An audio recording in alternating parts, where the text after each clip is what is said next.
Welcome back to the Trending Communicator. I'm your host, Dan Nestle.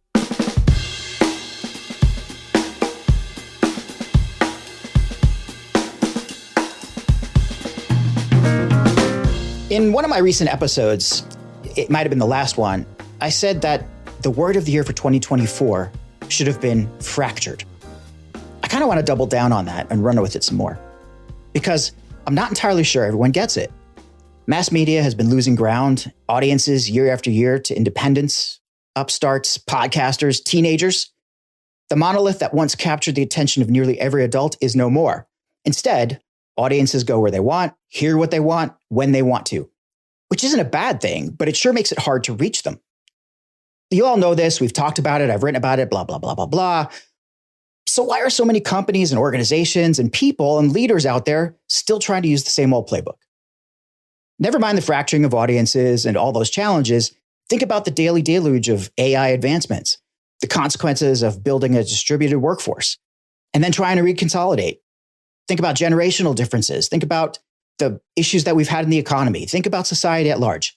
The world we live in demands different and innovative approaches, not just for communications and marketing, but for leadership and business writ large.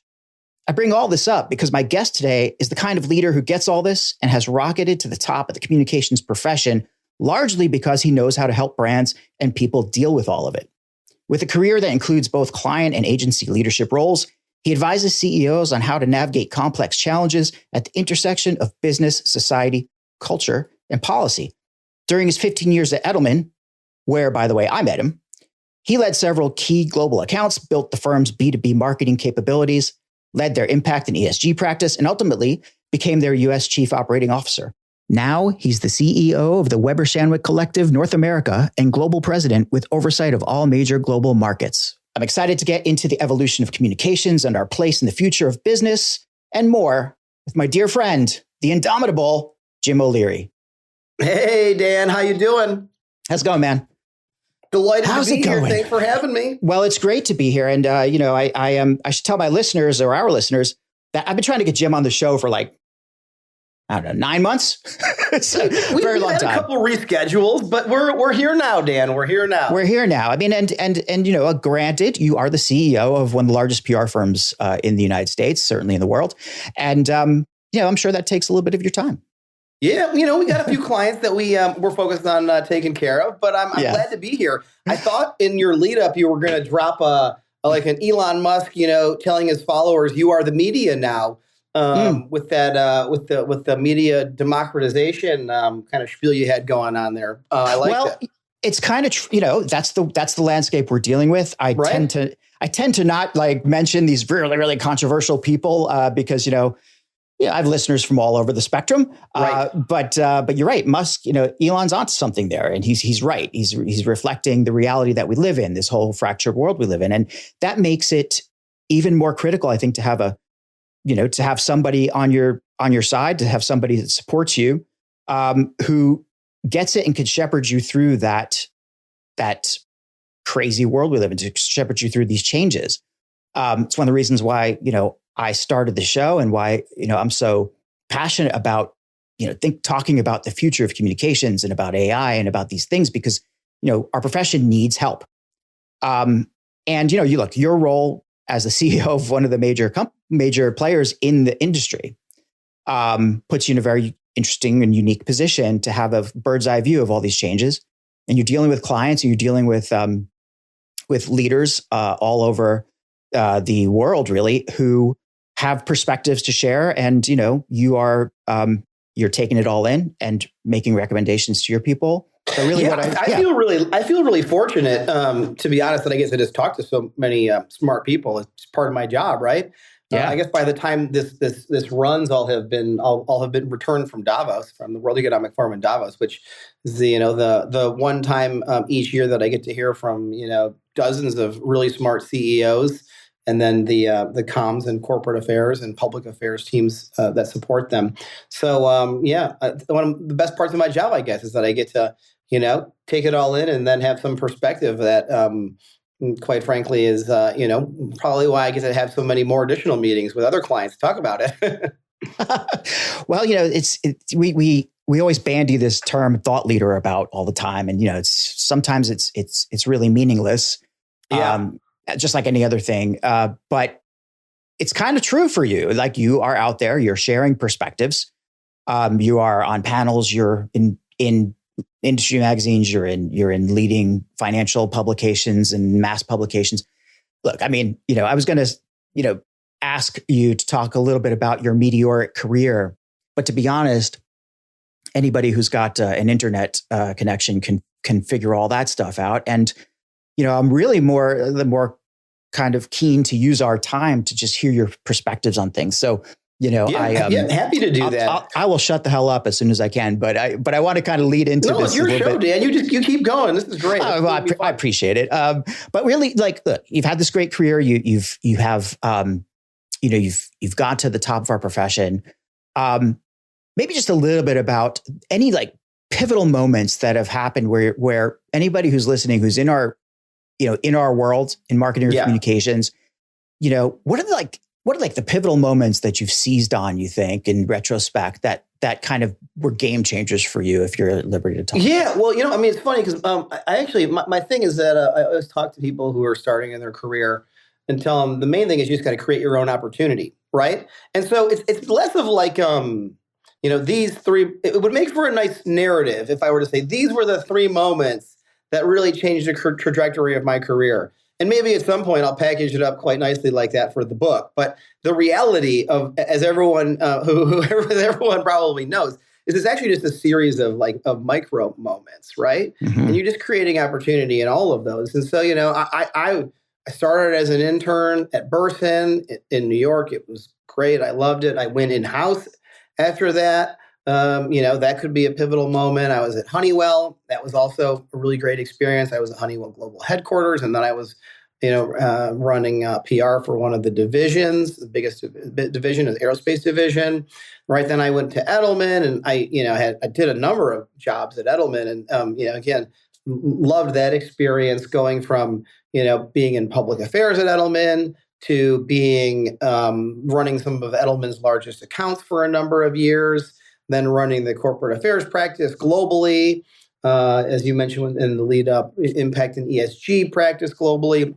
I had to build a bunch of businesses along the way, B2B marketing business that, you mentioned, business transformation business, all these other things, right? And every single one of those was its own unique and quite enjoyable moment. And then, of course, by the end, I was doing those jobs, and I was also the U.S. Chief Operating Officer, so I got to run the business. It was great, great experience. And then, even better, I come here to Weber, and now I start as a North America CEO. Great company, great people, great clients, and then most recently, as you said, I'm also, have the other regions are coming into me. So I get to be in London next week with our leadership team there for EMEA. Really excited. I'll be in APAC in short order, and LATAM similarly. So, I think it's been really fun. And then, of course, a great experience all along the way. I don't know. Maybe it's because maybe growing up in in South America, which is where I grew up, Latin America, as I think you know. Yeah. But I've always kind of been on the move a bit, and so in some ways maybe that helped influence me later on. And now I just get to spend time with all the of our smart clients and the CEOs of some of the best companies out there. So I'm having a blast.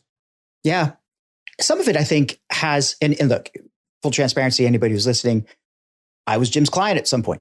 Right? Not that long ago when Jim was leading. That was great. Dan, you and I had some, I'm sure we'll talk about it at some point. We had some great memories and, a nice ski trip or two in Japan, right? Yeah, for sure. But, and that was a really nice perk of working with your team. But I think you really elevated our game, and that is really what agencies are there for, right? Is to elevate the game and to smooth out the bumps ahead for teams. And you and your team, easily one of the best collection of people that I've ever worked with. I was going to start mentioning names, but I won't, because otherwise I'll forget someone, and that'll be Right, and then they'll call me. But when you were of course at Mitsubishi Heavy, MHI, and I agree. The team that we built together on both sides, just ultimately became kind of one team. That team, I'll never forget the strength and quality of, also just good, just the energy that team brought to the table. I wonder how, I'd love to say hi to our friend Sakaya over at some point. Oh yeah. Our folks over there, but where I was what I was thinking about that, and when you talk about pivotal moments in your career, and I was surely hoping that meeting the two Dans, or three Dans, because there were three of us at MHI, was certainly a pivotal moment in your career. I'm going to write that down. However, what I really kind of reflected on as I was thinking about, talking to you today, is that I don't think I've ever seen you frustrated, upset, or, or angry or emotional in a bad way. I've seen you extremely positive all the time, meet challenges with a kind of abundance mentality rather than, oh gosh, what are we going to do about this? Right. And it's stuck in my mind as when you became the CEO of Weber. It doesn't surprise me that you've become a CEO of anything, but I feel like that positivity and that approach, always coming to your client or to whoever you're leading at the time, with solutions, or with open kind of understanding. Look, I don't know the answer yet. We'll get there. And it's a rare thing to find somebody who can do that, but still maintain influence, right? It's a kind of combination of things that I think always made you, not only fun and rewarding to work with, but also really kind of on top of the game. Well, thank you for the flattery, Dan. It's very kind of you. I will assure you that I do, even though I try to mask it, maybe, but I get frustrated, just like everybody else at times. And I'm sure all of the other range of emotions that you walk through, I experience all of them just like everybody else. Look, I think there's a couple of things, right? One, it's our jobs as leaders. You know this, you're a leader too, but it's our jobs as leaders to lead, right? And and that's part of leadership. I also think, in terms of the clients, like when you were my client, or all the clients that I'm interacting with now, it's really hard being a chief corporate affairs officer or a CCO right now, right? It could arguably it's harder than it's ever been. I mean, I think let's take it from the top. It's certainly harder to be a CEO, right, than it's ever been. There's data to support that statement. The CEO topple rate, which is a fancy way of saying the rate at which CEOs are being pushed out or resigning or fired, right? Yeah. It's like as high as it's ever been. I just saw something in Axios. I don't remember, was it 26, 36 CEO departures in recent? You'll have to look it up. It's one of Eleanor's pieces. Eleanor, friend, she's great.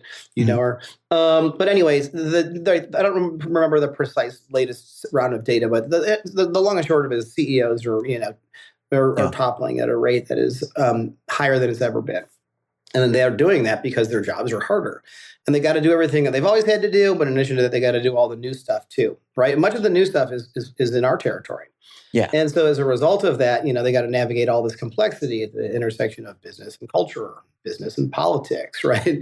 Business and society, and all of the issues that go along with that, and the pushback against all of the issues that go along with that. Yeah. Sure, we'll talk about all of this, but later in this podcast, if you want to. But the impact of that is that then it's just harder to be a chief corporate affairs officer or chief communications officer, because one, arguably the role is more important, because the advice that you provide and the work that you do is more materially important. I think that's certainly the case. And I think most of the CCOs and chief corporate affairs officers I talk to, believe that, right? In the old days, it was like trying to get a seat at the table. And I believe that, the best in our business have a seat at the table, but it's more like keeping that seat in the wake of all of the pressure that comes with it. And there is an enormous amount of pressure. And so this is a long-winded way of me saying that when I'm engaging with them, like what they don't need me to add to the to that in any way by not bringing a degree of positivity and energy and solutions orientation. Because I very much approach the positivity in a solutions orientation kind of way, right? So like I'm not trying to bring like a false sense of the positive in a way that is artificial, right, or like performative, because then I'm going to not have the credibility that I have and I need to help advise or lead. But I do think that if I'm showing up and trying to bring a solutions orientation and do so in a positive way, then like you, when you were my client, or others when they're my clients, they appreciate that. And it goes the same with my teams internally here, right here at Weber, the thousands of employees that we have here. I mean, if a leader can't bring the degree of positivity and energy to the table, then how do you expect the rest of the team to do so?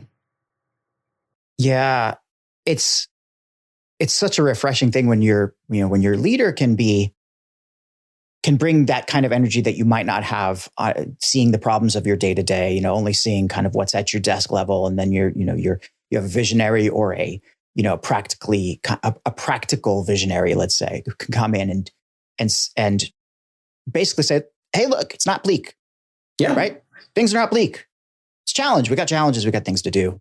Everyone has challenges. Everyone's right? challenges. It's more like where are you going despite those challenges or because of those challenges? Yeah. I mean, so the advantage that I have right now here at Weber Shandwick, right, is that we have many, but like we got killer client portfolio, best in the business. We got best people in the business. We got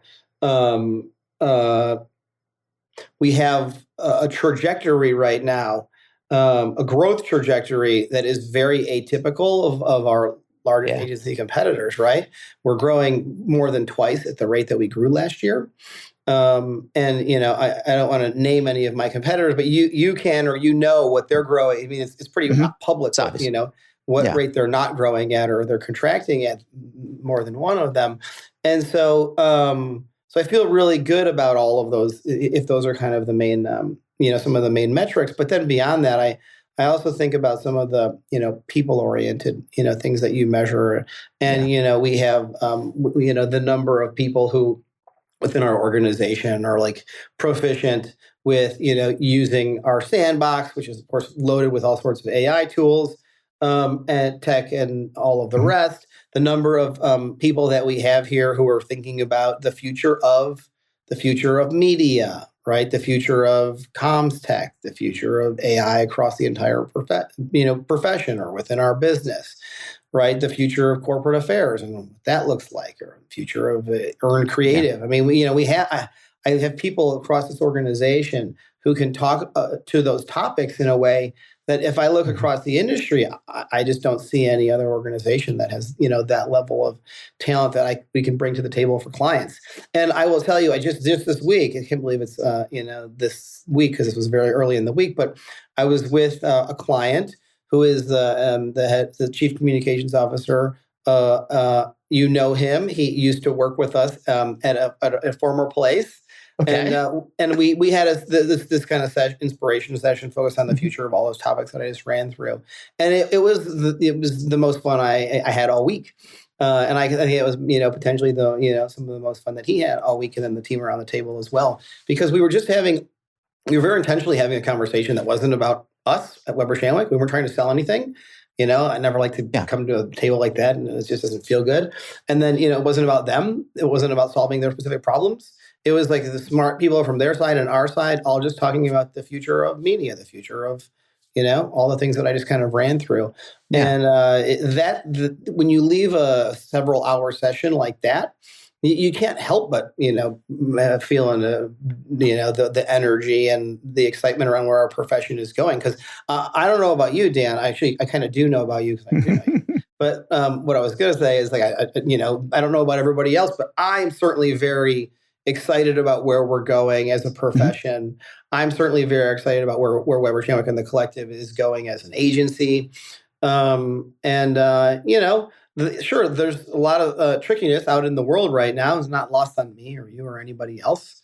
Look, I think it's going to be if in the past 2 years, what we've seen in AI, for example, like if what has happened in the past 2 years is prologue for what's going to happen in the next two, which it is, right? Like it's going to be really fun. Fun is a great way to describe it. And yeah, of course, you know me. I think it's fun too. But look, we're kind of geeks on this. We're sort of nerds. We are. In this little world we live in. Well, not so little world, but it's still a very interesting, like, kind of angle on the perspective, like, of the things that are changing in the world today. And I kind of wanted to, talk about that a little bit, about these conversations you're having about the future and what you're thinking is about the future. Yeah.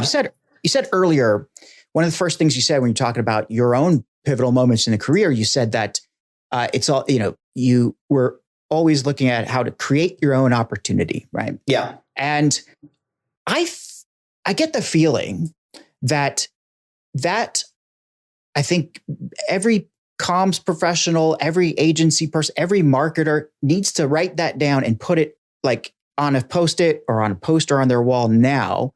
It's your Ted Lasso believe sign, because there's no future, I think, in being one of the many and being one of the masses. Right. In complacency. So certainly no future in complacency. Yeah. You're a perfect example of creating your own opportunity. We're right now on your fancy show, which I'm sure, not that long ago was just an idea in your mind that you could very much have, told everybody that you wanted to do and then never have done it. Right. Which is what happens with some people. And when I talk about creating your own opportunity, and this, of course, because you've already kind of reflected this, but I don't just mean it like in terms of your personal career, though it's that too, but it's like, that's actually how you're a good client person. If you're thinking about your client in the shower in the morning, and then you bring ideas to the table to help them create opportunity for your client, right? Or your team, right? You next time you're doing your set of reviews with your people, or just even check-ins over coffee, and you're like sprinkling opportunities in front of them that have nothing to do with you, but are it's just I don't know. It's kind of like in football when they're always when you're talking about like the best quarterbacks, right? Like the best quarterbacks just create. Right, Lamar Jackson. I don't know if he's the best quarterback this year, or Josh Allen, or Mahomes, or but anyway, the Mahomes and Lamar Jackson and Josh Allen, they create. Lamar Jackson and Mahomes may create more than any quarterback in memory. Yeah. And Josh Allen, obviously excellent quarterback too. Yeah. So you're looking at it's a great analogy. You're looking at the field in front of them. They're seeing those openings. My friend Mark Schaefer calls that the seam. You look for the seam and you go straight, find the seam. Boom, go straight for the seam. Right. And this is why the football analogy is so good. You look for the seams and you find it and you go for it. But also, like, you got like 5 reads. And so you got your game plan, and you got the seams that you think you're seeing, and you go for them. But then if they're not open, you got the next seam, and you got to go through your progression, as they say in football, right? But you got to do it all in a split second, and then you got to make a call, and you got to go for it, and then you got to just do that again over and over.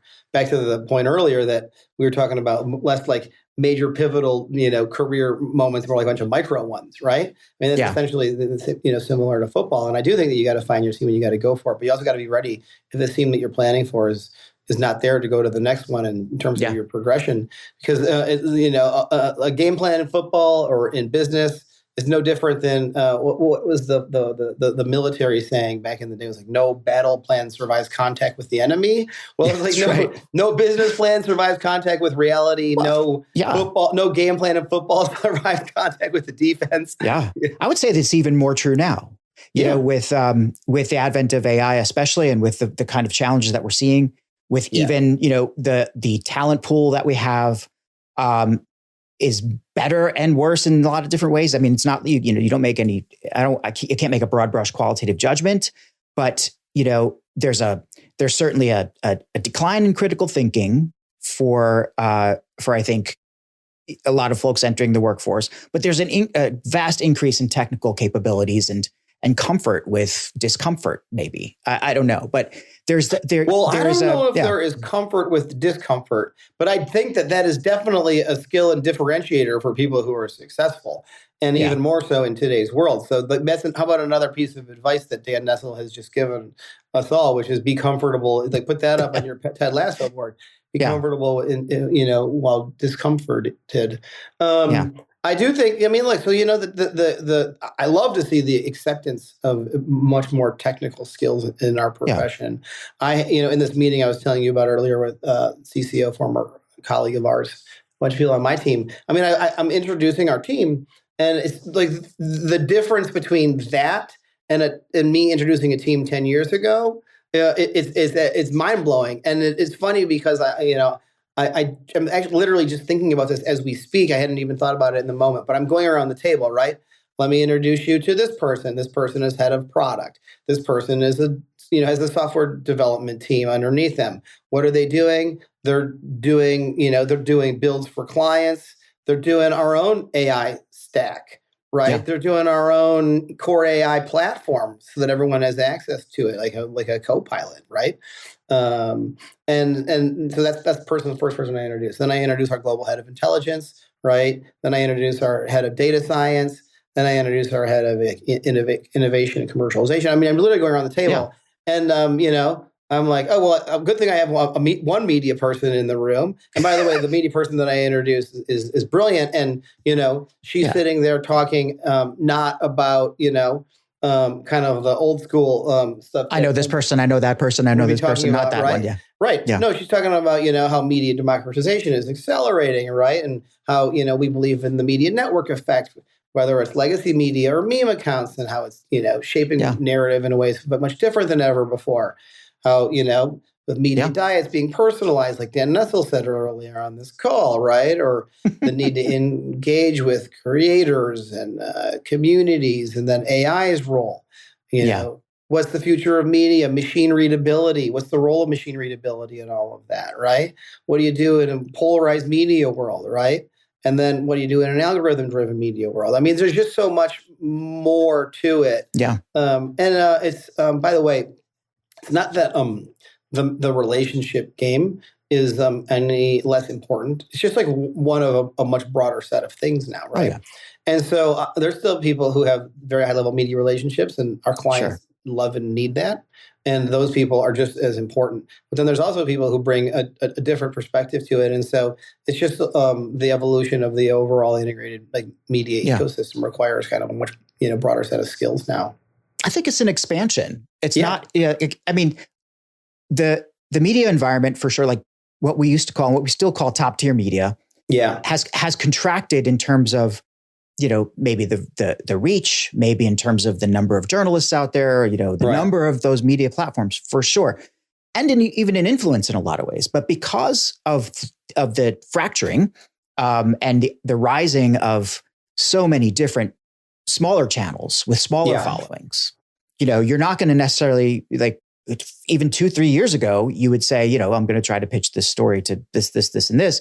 And now you're like, I'm going to pitch the story, this, and then we're going to try to get the free press on board. And then we're going to try to get, this person's Substack on board. And then we're going to try this person's, like, it is an expansion of the universe that you need to deal with. It's just one big network. And you might not even pitch the media first.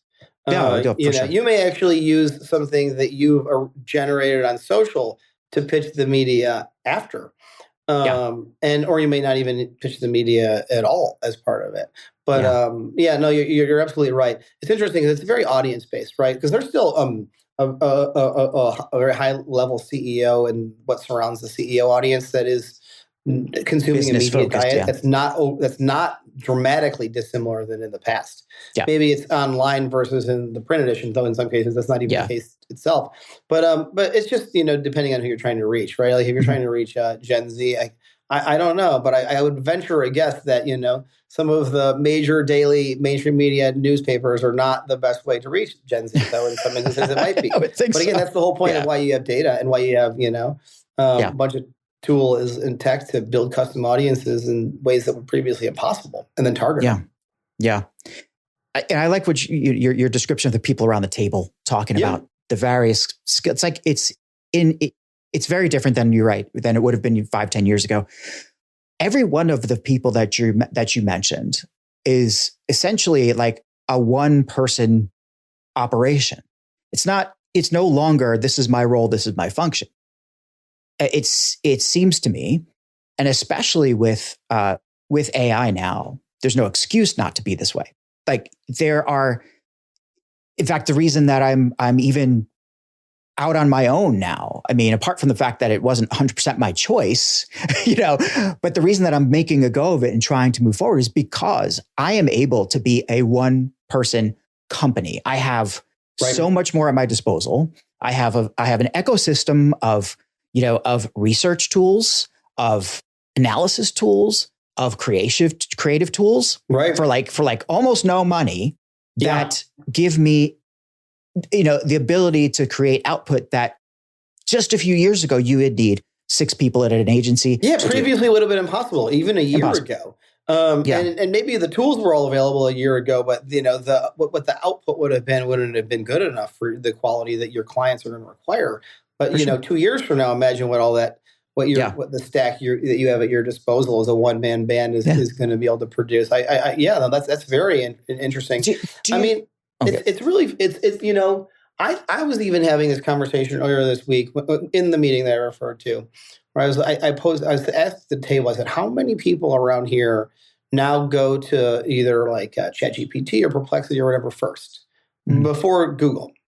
And I think that, around that table, I don't know, it's half or something. But I have to imagine in a month, a year, 5 years, whatever it is, like the answer is going to be everybody, right? Yeah. Like everyone's going to, because even even if you're doing a Google search, it's building an AI in the response anyway. But I still think that most people, increasingly more and more people are going to ChatGPT or Perplexity first. Or if you're like me and maybe you, Dan, like I'm going to both, right? And then I'm cross-referencing what I get from ChatGPT and Perplexity. I'm not going to tell you how many tabs I have open on my browser at any given time. Right, although, exactly. And you're even having one write prompts for the other to help you ask the question better, et cetera. So I can only imagine because you're it's a mix and match kind of integrated approach. And I think the more that we know, the more tools that we're comfortable with, the more diluted our attention may become, but the more proficient we become at answering the problems that are around us. Yeah. There's by the way, one of the things because you want to go on, but one of the things that I think that one of the implications of all of this that I think clients are our smartest clients are starting to grasp is the need to just do things in a way that's much more intentionally machine readable than they have in the past, right? And so I think that's like the future of the corporate newsroom, but I actually think that's the future of essentially much of all of corporate communications, right? And so like we have optimized websites, or we built stuff that is very intentionally machine readable, so that when you're going to ChatGPT or Perplexity or wherever it is to pull information on things, we've done this for crisis clients a lot. Like the right information is coming up, which is and then if someone were to say, wasn't that essentially this a contemporary version of SEO? I would say no. I'd say like there's some like similarities, but SEO you're influencing the results of a search versus like the single result of a search. Yeah. Right. Yes. Because obviously if you're doing a query against Perplexity or ChatGPT, you're usually getting a result. I mean, you want to influence everything. You want to influence the results, and then you also want to have enough credibility, enough authority, enough like some of the same things with SEO, but presented in a much different way, so that when the LLMs, the large language models, learn your information, it will rise in the probability that they will use it in an answer. Right? Because and you have to do that with conversational language. You have to do that with with a lot more kind of. It's not backlinks, but there have to be more people talking about you because it's a probability engine, right? Yeah. My friend Mark, I brought up Mark Schaefer before. I'll bring him up again. He was talking about how, and this is before ChatGPT introduced search necessarily, but he was talking about how he got a client because somebody asked ChatGPT who the top marketing consultants were, and his name was in the list, right? And it's not because he has good SEO. It's because a lot of people out there are talking about Mark Schaefer as a great marketing consultant. And the engine said, Well, the probability is that he's one of the best ones out there. And that's getting better and better over time. Like there's nuance being added in and training happens.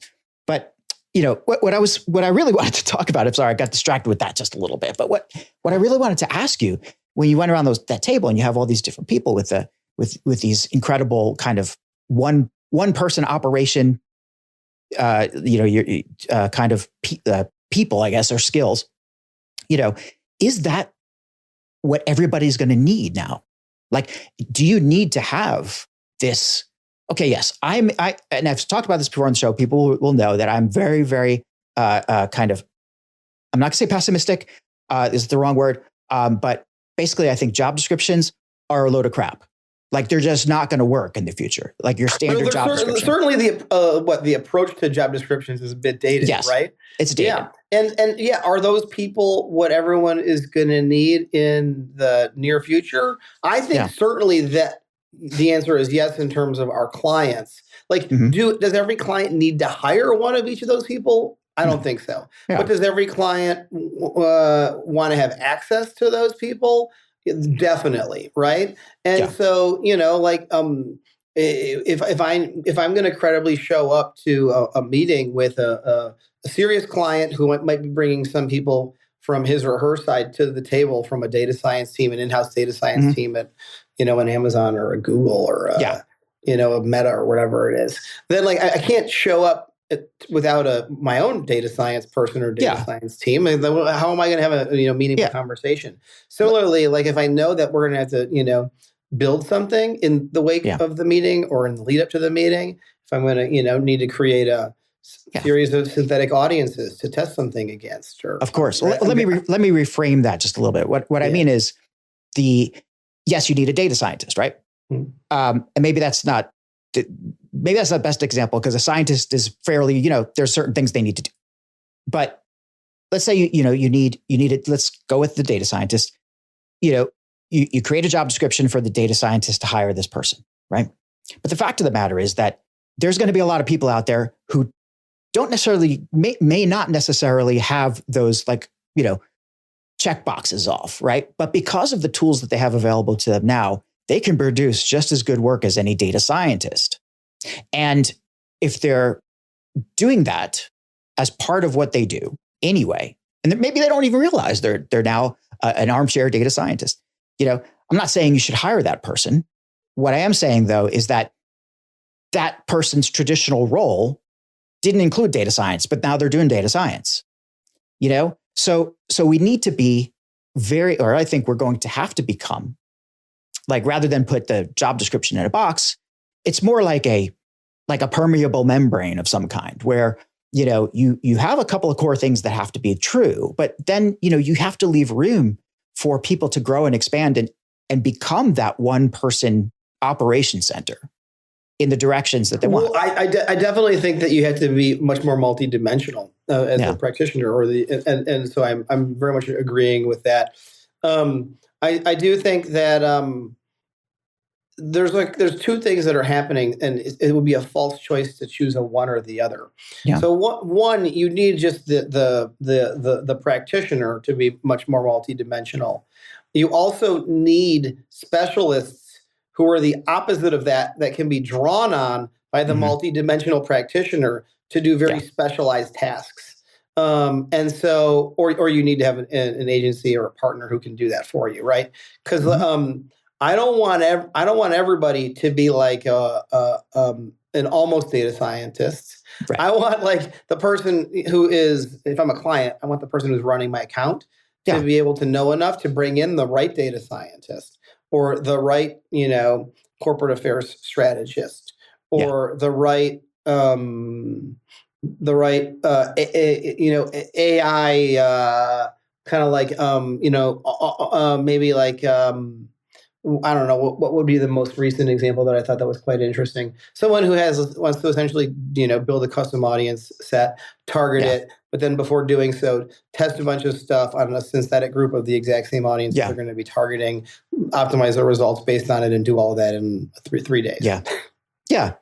And then on the flip side of that, right? So I'm on the same page, but on the flip side of that, you have your generalists.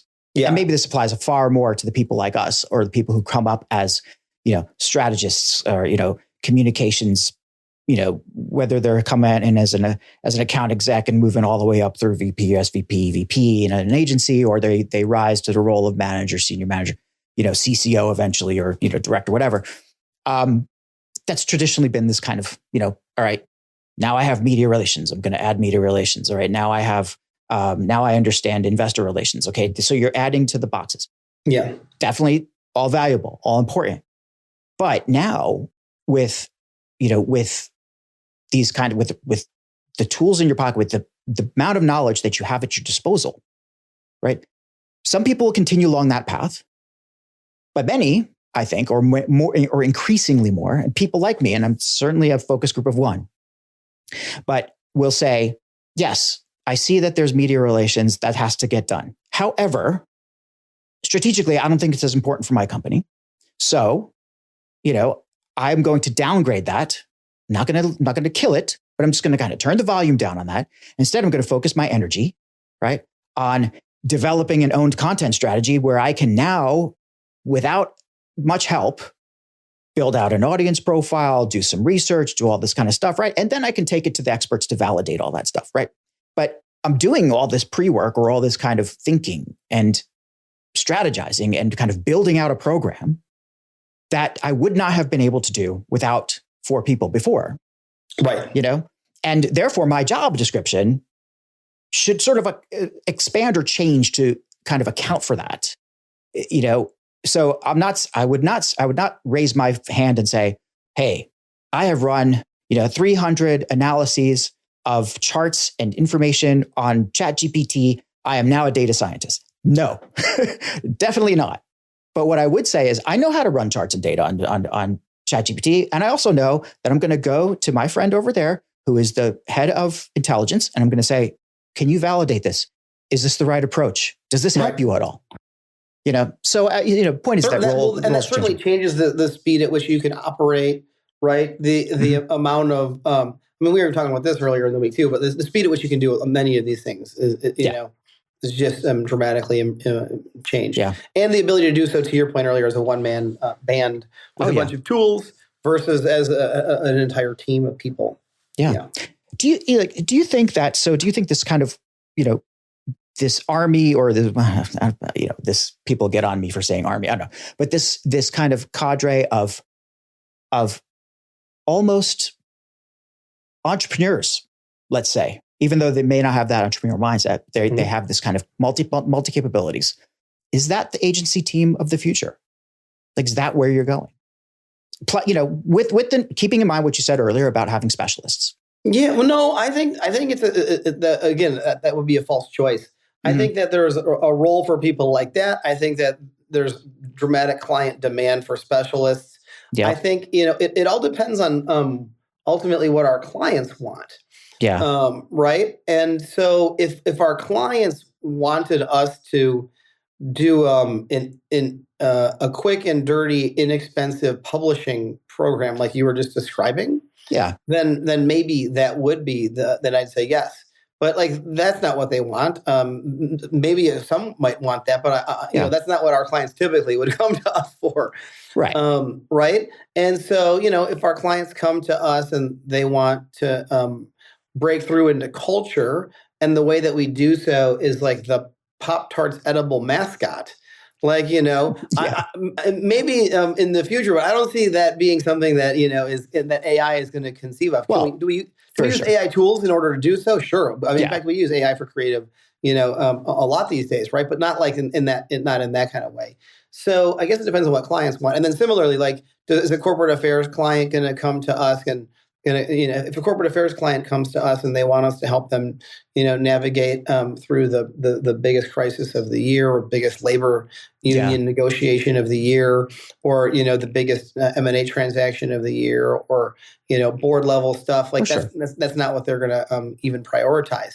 Doesn't mean that you might not have people on our team who are using that kind of stuff to help do the work, but a lot of times, with the as you're well aware, because you were my client, but like, you didn't say, I want Jim here because he can do those things or have access to those things, right? Yeah. You and the other Dans that you mentioned, right? Like we would have a conversation about, like what are we going to do at the highest strategic level in order to make sure that we're successful, MHI is successful, who at the time I guess was Miyanaga-san successful, right? Like those are the conversations we're having. Yeah, exactly. I just, I feel like there's a whole lot more that can be done, at the base level, or sort of once you have your strategy in mind, once you have all this stuff in mind, even with crisis, the ability, the capability to, I think, boost your strength. Like, it's not about, I'm going to delegate this to a tool or to whatever. It's about enhancing my capabilities to deliver better work. So yeah, well, and from a crisis perspective, being able to identify the crisis proactively, or see around corners, like those that's where we're using AI in a way previously impossible. Track narrative, like kind of cut through the noise of the narrative, of all the various narratives, due to the complex media environment you were describing earlier. So yeah, I think that's one place that we're definitely using a lot of tech. Yeah. Well, listen, I am just, I can continue talking with you forever, but I know that you're on the clock. You are a CEO after all.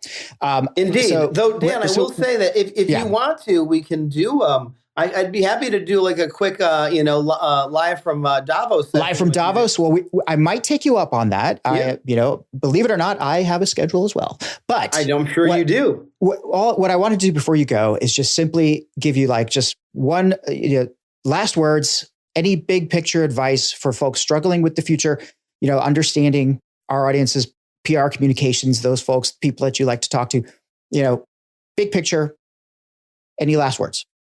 Yeah, I mean, big picture. Okay, well, let's see. What is the future of our profession? Is like what is one of the things that I was excited to talk to you about today, and I think we touched on it, but like we only scratched the surface of it, right? Yeah. So since we just touched on it, here's what one of the things I would say is I think that there's a couple different camps of people. A couple different camps people typically fall into when they think about the future of our profession. And one of those camps is maybe more of like one that is defined by fear of much of what you're talking about, right? There's fear of where things are going. There's fear of what AI is going to do. There's fear of the complexity of the world we're living in and what that means for people and companies and brands and those who work for all of them. And then there's another camp, right? And the defining characteristic of that is more around excitement, right? Yeah. And it's excitement for what the machines and the robots are going to help enable versus take over. It's excitement about the increasing importance of communications and corporate affairs in the mix. The fact that, there's not a fight to be at the table anymore because a lot of these of us and people in the senior most level roles are at the table, but it's more about, delivering value while there. And my one piece of advice to everybody is be in the excitement camp. Right? Be in the excitement camp. Dan Nestle was in the excitement camp. 100%. I'm in the excitement camp. And I encourage everyone to be in the excitement camp because, sure, there's a lot of unknowns about where all of this is headed. But I think in terms of what we can do as practitioners, what our function is going to be able to do in terms of delivering value is there's more upside than there has ever been before. Certainly in my entire career and lifetime. And so I'm excited, and I hope everyone else is too. Well, I certainly am. And I'm super excited that you joined me today. The excitement around our profession, around the technology changes, even though some of us need to be the hand holders to bring people through that fear, I will raise my hand and say, I will hold your hand. I'm good. That's what I'm good for. I think that we have a very positive future ahead. And especially folks like you, Jim, are leading the way. So thank you so much. Anybody who wants to find Jim, you can find him on LinkedIn, Jim O'Leary. There's quite a few O'Learys out there, but there's only one CEO of Weber Shandwick. So find Jim O'Leary there. Go to webershandwick.com. Any place else people can find you, Jim? Yeah, I think that's the best place. And, back to Dan Nestle, thank you for having me on the show. And Dan Nestle is your is your guy if you need some help navigating this complexity. You heard it here. You heard it first, right from the CEO. That's an endorsement. I love it. I'm going to take it, put it on my website. Thank you very much, Jim. It was good to see you. Thanks, Dan. Take care. Right on.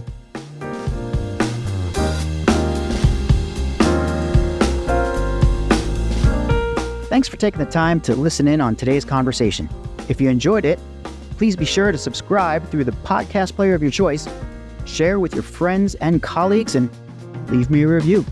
5 stars would be preferred, but it's up to you. Do you have ideas for future guests or you want to be on the show? Let me know at dan@trendingcommunicator.com. Thanks again for listening to the Trending Communicator.